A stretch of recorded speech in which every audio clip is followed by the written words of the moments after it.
Aurora and Arthur Petrova, from Harrow Way to Falmouth Road. December 22nd arrives, a day of dire and gray, as the Petrovas prepare to leave their home on Harrow Way. The landlord's selling up the plot, their borrowed time is through. A relocation is required for something fresh and new. Petar dons a festive knit, his blue-rimmed glasses bright, while Maria wears her orange frames against the winter light. The morning air is abysmal, cold, and heavy on the street, as they prepare to move their lives with rhythm fast and fleet. Aurora's hair is woven tight in twin and tidy braids. She's loquacious as she talks about the moving day parades. Her pink-rimmed glasses catch the glow of lights upon the tree, while Arthur, green-rimmed specs in place, is happy as can be.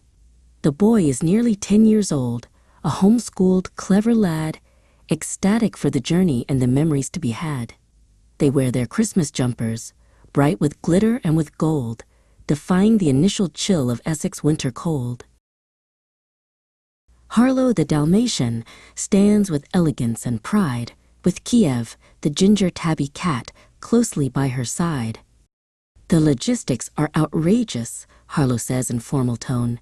This monotonous packing makes me want to find a bone. Kiev licks a paw and says, indubitably, my friend. The cacophonous tape dispenser seems to have no end. They view the human chaos with a reticent, calm grace, feeling quite superior to those running round the place. A rumble from the pavement brings a North Shield's face to view. It's Sia Oliveira, coming down to help the crew. Namaste, he calls aloud, his smile a radiant sight, to help them with the heavy lifting and the boxes tight. Peter greets his friend with joy, a handshake firm and fast, knowing that the packing stage will gradually be passed. They collaborate with vigor as they load the waiting van, following the itinerary as closely as they can. Breakfast is a burger feast, an unconventional treat. The smell of sizzling patties makes the morning feel complete.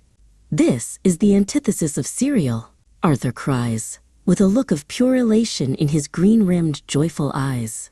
Aurora eats with gusto, though she's usually quite small. The burger is indispensable to help them stand up tall.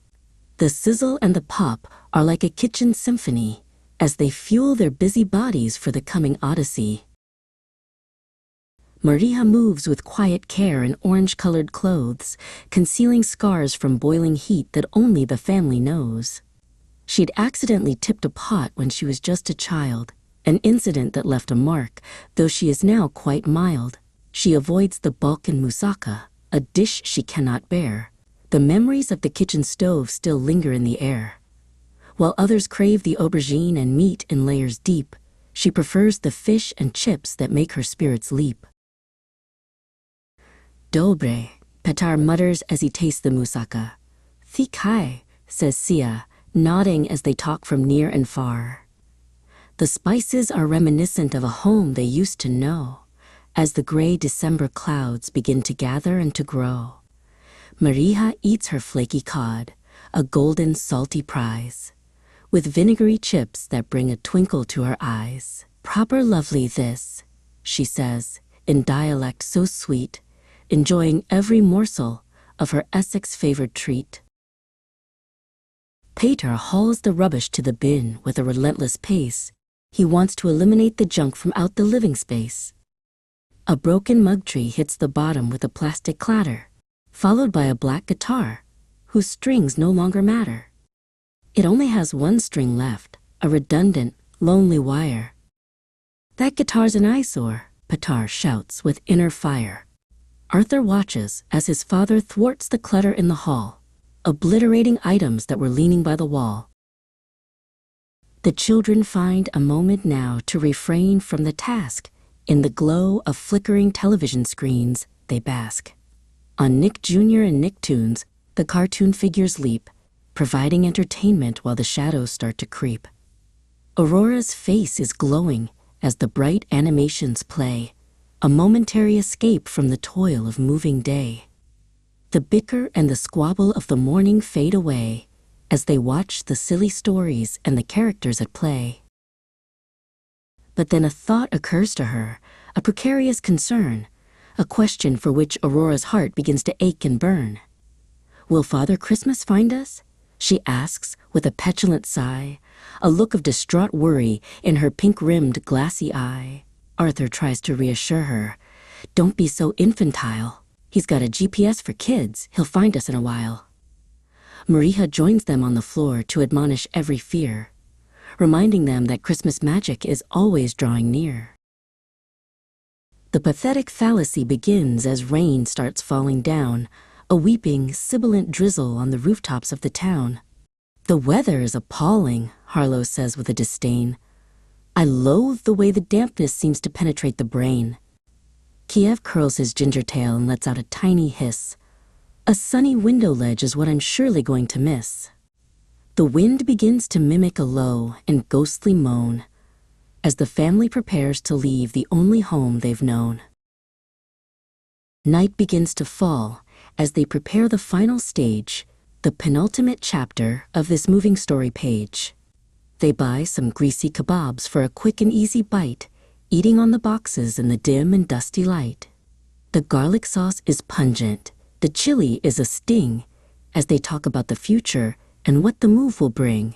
Petar and Maria are exhausted, feeling quite irate from the tedious and labored task of packing every crate. I want a Papa John's, Aurora starts to loudly plead. A barbecue or Hawaiian is the only thing I need. But Petar shakes his head and says, the hour is far too late. A second dinner is a thing that simply cannot wait. He is reluctant to allow a further delay in the plan, trying to be a tolerant and a patient, busy man. But Aurora's petulance begins to grow and to expand as she makes her pizza-based and very loud demand. Tears begin to tumble. She's crestfallen and distraught. The dilemma of the pizza is the battle she has fought. She cries a loud and piercing wail, a truly dire sound, as she sinks in a dejected heap upon the dusty ground. Petar's heart is softened by her melancholy state. He decides to intervene before it's far too late. Alas, he sighs, I shall relent. The pizza shall be ours, despite the ticking clock and the late and weary hours. They order 3 whole pizzas, margarita, barbecue, and ham. But Maria's stern reaction is no gentle, quiet lamb. She berates Aurora's behavior with a lecture long and sharp, playing on her disobedience like a strictly tuned-up harp. You must learn turn-taking, she says with a livid glow. Your petulant behavior is a substandard way to show. Aurora feels ashamed and gives a soft, apologetic, sorry, ending the intense and the pizza-centered worry.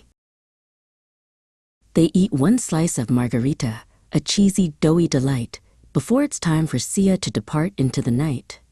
I must catch the megabus, he says. Back to the north I go. I hope your new transition is a steady, easy flow.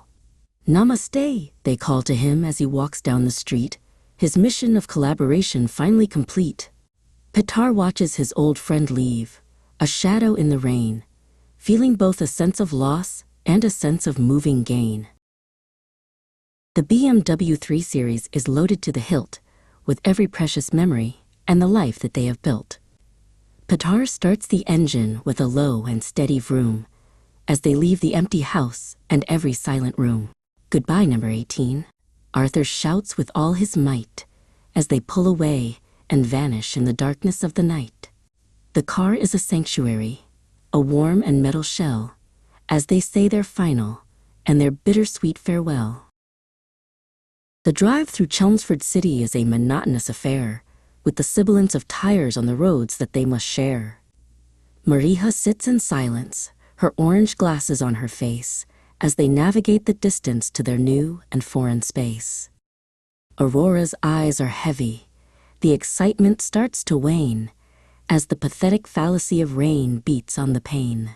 The city lights are blurry, like a dream that's half begun, as they travel toward the rising of a new and Springfield sun. 33 Falmouth Road appears, A spacious, grander sight, underneath the silver glow of the December night. Petar fumbles with the keys, his fingers cold and stiff, catching a new house scent, a fresh and woody whiff. "We're here," he whispers softly, with a triumphant, weary grin, as he opens up the portal and he lets the family in. The rooms are empty, waiting for the life that they will bring, and the echoes of the laughter that will make the rafters ring. They are too tired to change their clothes, too weary for the task. In the warmth of their new dwelling, they simply want to bask. They sleep in Christmas jumpers, on a mattress on the floor, leaving all their suitcases beside the bedroom door.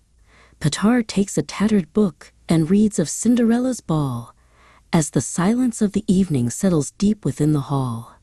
The Petrovas are home at last, their journey now is through, starting a brand new life in a house that's strange and new.